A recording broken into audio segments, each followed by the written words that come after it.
Assalamualaikum warahmatullahi wabarakatuh. Selamat bertemu kembali anak-anakku semua kelas 9 di pembelajaran PBB semester genap kita kali ini. Welcome back Nak. Nah, untuk semester genap ini kita hanya belajar kurang lebih 2 bulan.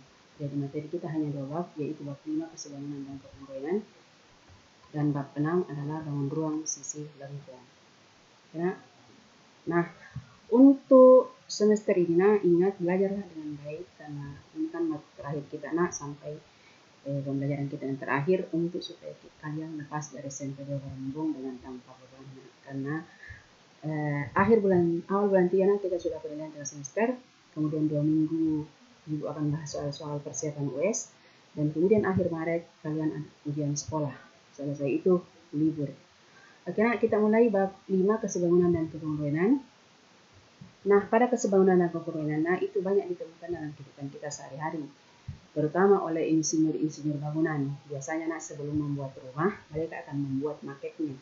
Maket itu gambar mini dari sebuah bangunan. Kadang ditemukan di setiap perumahan di bagian depannya itu, di ruko depan itu disiapkan maketnya bangunan di dalamnya. Maket itu detail bangunan dalam bentuk mini, sampai tangga, pintunya, dan lain-lain itu dibuat dalam bentuk mini dengan skala, sehingga pada saat dibangun itu mengikuti aturan skalanya, sekian senti dibuat menjadi berapa meter dan lain-lain. Oke, kita lanjut. Penerapan konsep kesebangunan itu terdapat dalam kehidupan kita yang khusus pertama pada skala itu dipakai pada peta Indonesia, dunia, dan lain-lain. Kemudian pada kesebangunan bangun datar dan pada foto dan model berskala. Pada foto juga sering itu makanya kadang dicetak menjadi 3x4, 4x6, 3R, 10R, dan lain-lain. Itu pakai konsep kesebangunan. Kita lanjutkan. Untuk yang pertama adalah skala. Pada peta itu selalu tertulis di sudut kiri bawah itu skalanya. Skala itu ada fungsinya bukan untuk tujuan sembarang. Skala itu digunakan untuk menghitung jarak sebenarnya setelah melihat ukuran jarak pada gambar. Jadi kalau misalnya di gambar 1 cm, berarti yang sebenarnya ini kalau ini dipakai jadi 20 kilo pada sebenarnya. Nah, untuk peta dunia itu yang terbesar skalanya, yaitu 1:144 juta. Karena 1 cm sama dengan 144 km.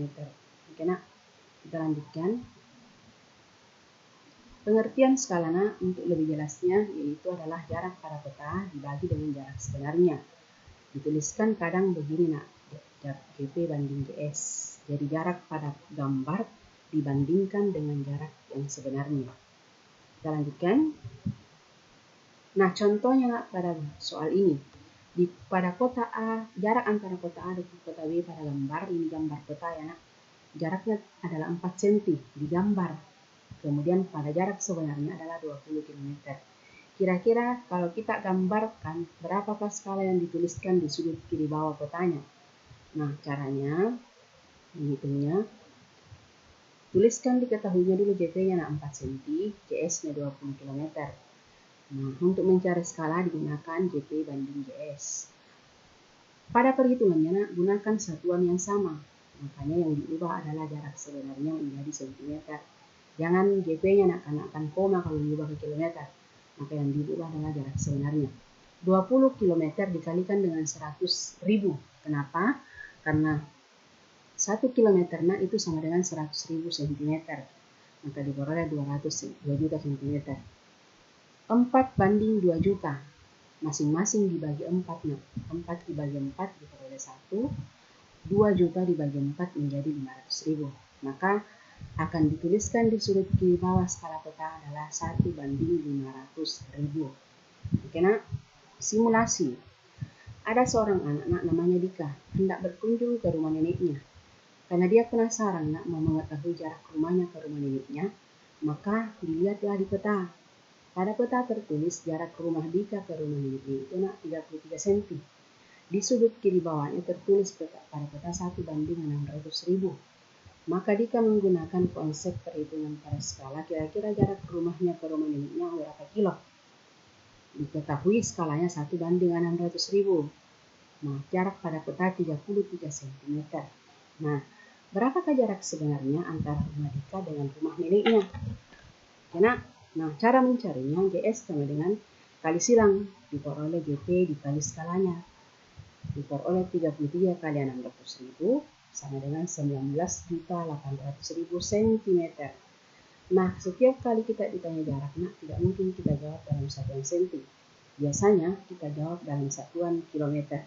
Maka diubahlah sentimeter ini ke kilometer. Diperoleh jarak sebenarnya adalah 198 km. Akhirnya kita lanjutkan. Kesebangunan pada foto dan model berskala itu biasanya seperti ini, contohnya mobil. Ini mobil ukuran sebenarnya, ini miniaturnya. Nah, untuk membandingkan dan menggunakan konsep kesebangunan, tinggi dibandingkan dengan tingginya. Tinggi pada gambar, tinggi pada model. Tinggi sebenarnya dengan tinggi pada model. Panjang pada sebenarnya dengan panjang pada model. Ini ya, jadi panjang model per panjang sebenarnya, lebar model per lebar sebenarnya, tinggi model per tinggi sebenarnya. Jadi dibuat perbandingan yang bersesuaian sisinya. Karena kita lanjutkan pada soal yang sering muncul di UN, itu biasanya seperti ini. Ada sebuah bangunan tinggi, kemudian di dekatnya ada sebuah pohon. Nah, ditanyakan di sini panjang bayangan pohon. Nah, sementara tinggi gedung 20 meter, bayangan gedung 50 cm, tinggi pohon 8 meter. Berapakah bayangan pohon? Caranya, caranya sama. Bayangan pohon di atas, di sini bayangan gedung. Tinggi pohon sebenarnya, di sini tinggi gedung sebenarnya. Nah, kemudian dikalikan, dimasukkan angkanya X per 8 meter sama dengan 50 per 20 cm. Tidak usah, kalau perhitungan itu harus satuannya sama. Maka ubahlah semua yang meter menjadi senti. Jadi meter ini menjadi 4.800, 20 meter menjadi 2000 meter. 2000 cm, sorry. Kemudian dicoret nolnya semua yang ada. Diperoleh 4 kali 5 sama dengan 20 cm. Jadi bayangan pohonnya di sini adalah 20 cm. Kena, terima kasih. Belajarlah dengan santai dan bahagia. Seperti kalian bermain game. Supaya lebih mudah memahami level materi dan tugasnya. Terima kasih sudah menyimak video pembelajaran ini.